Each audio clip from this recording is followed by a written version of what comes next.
दोस्तों, रूस और यूक्रेन के बीच युद्ध के 1242 दिन हो चुके हैं।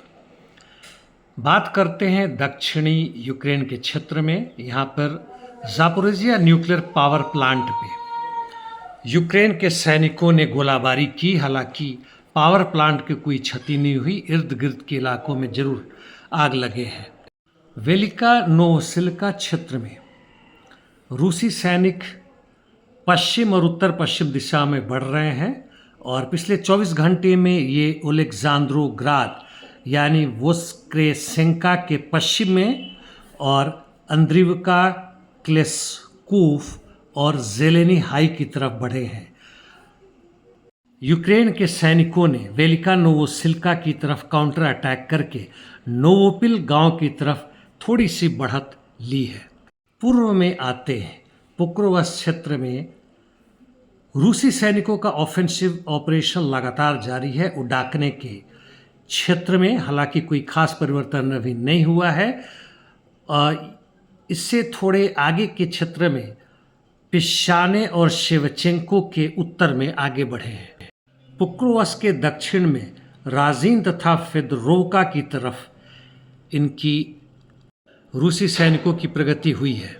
पोक्रोवस के पूर्व में मिर्नोग्राद की तरफ हर क्षेत्र में जबरदस्त लड़ाई जारी है, जबकि और पूर्व में रूसी सैनिक याब्लोनोवका और अलेक्जांद्रो कालिना को तीन तरफ से घेर कर आगे बढ़ रहे हैं। तोरेस्क, चासिव यार और सिवेस के क्षेत्र में लड़ाई जारी है। अब आते हैं नॉर्थ ईस्ट यूक्रेन में। यहाँ पे लाइमान से लेकर स्वातोवो और कुपियांस क्षेत्र में लड़ाई जबरदस्त जारी है। अब आते हैं खार्को के उत्तर में यानी वोल्चांस्क दिशा में। यहाँ दक्षिण और पश्चिम क्षेत्र में खासकर हाटिस्ची की तरफ से एक बड़े फ्रंट पर काफ़ी आगे बढ़े हैं रूसी सैनिक। कुर्स्क के पश्चिम में दिहत्यारने क्षेत्र पर कब्जा करके रूसी सैनिक और आगे बढ़ रहे हैं और मिलो क्षेत्र से 400 मीटर पूर्व और पश्चिम दोनों तरफ बढ़े हैं वेलिकी बर्लात्स्की डायरेक्शन में। टेटकिनो पर धीमे धीमे यूक्रेन के सैनिकों का आक्रमण कम होता जा रहा है। ग्लुश्कोव से कोई खास खबर नहीं है, जबकि सूमी में यूक्रेनियन सैनिकों का काउंटर अटैक के बावजूद भी रूसी सैनिक वुडेड क्षेत्र यानी जंगल के क्षेत्र में वाराचिनो की तरफ काफ़ी अच्छी बढ़त ले ली है और यूनाकोव्का में भी लड़ाई जारी है। उसके इर्द गिर्द के जंगल के क्षेत्रों पर उन्होंने कब्जा कर लिया है। ओलेक्शिवका और केंद्रातिवका क्षेत्र में दोनों तरफ से काउंटर अटैक बहुत ज़बरदस्त जारी है। इंटरडिक्शन मिशन दोनों तरफ से जारी है, खासकर रूस की तरफ से 2 दिनों के ब्रेक के बाद से रूस ने लगता है उसकी भरपाई करने की पूरी कोशिश की है। यूक्रेन की नई प्रधानमंत्री यूलिया नियुक्त हुई हैं, 39-40 वर्ष की हैं। पहले डिप्टी प्रधानमंत्री और इकोनॉमिक मिनिस्टर भी रह चुकी हैं। मिलिट्री इंडस्ट्रीज़ को बढ़ाने के लिए और प्राइवेटाइजेशन को बढ़ावा देने तथा प्रो वेस्ट होने के कारण यह पदभार उन्हें दिया गया है।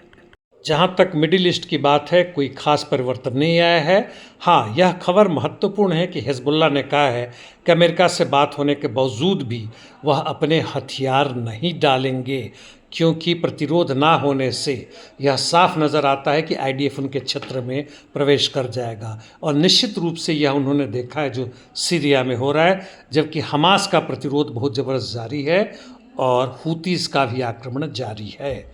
जहाँ तक सीरिया की बात है, अब पूर्ण रूप से बर्बाद करने पर लगे हुए अमेरिका और इजराइल और पूरे मिडिल ईस्ट के बहुत बड़े उनके प्लॉट प्रोग्राम का यह एक हिस्सा नज़र आ रहा है।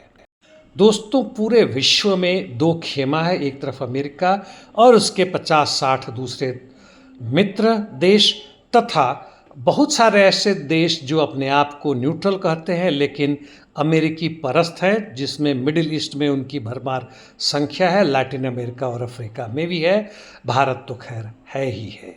ऐसी स्थिति में हमारा टास्क भार दायित्व तो बहुत बढ़ जाता है। पहला चीज़ यह है कि स्थितियों को समझें, दूसरा यह है कि हम धर्म जाति के नाम पर एक दूसरे से अलग ना हों, और तीसरा है कि हम जो भी प्रतिरोध करते हैं उसको सोच समझकर बड़ी तरीके से करें। मुफ्त में पकड़े जाने पर या मुफ्त में प्रतिरोध ध्वस्त हो जाने से जितना हम आगे बढ़े हैं उससे ज़्यादा हम पीछे हट जाते हैं, और इस टैक्टिक्स यानी रण कौशल को ना समझेंगे तो हम हमेशा हारते रहे हैं इस आधार पे, और आगे भी हारते रहेंगे।